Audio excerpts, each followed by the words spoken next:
పదునైన మాటలు, చమక్కులతో కూడినటువంటి ఉపన్యాసం, అదే సందర్భంలో నిశితమైనటువంటి విమర్శలు, ప్రత్యక్షమైన పాయింట్స్, పర్ఫెక్ట్ డేటాతో వ్యాఖ్యానించడంలో సిద్ధస్తుడు అమిత్ షా.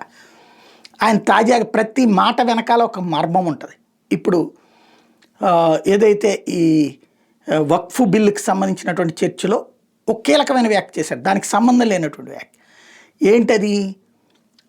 ఈ మతాంతరీకరణ అంటే మత మార్పిడి వ్యవహారానికి సంబంధించి చేసినటువంటి వ్యాఖ్యలు ఏవి అంటే, భయపెట్టి, బెదిరించి, ప్రలోభపెట్టి చేస్తున్న మత మార్పిడిని ఎట్లా సమర్థిస్తారు మీరు అన్నటువంటిది.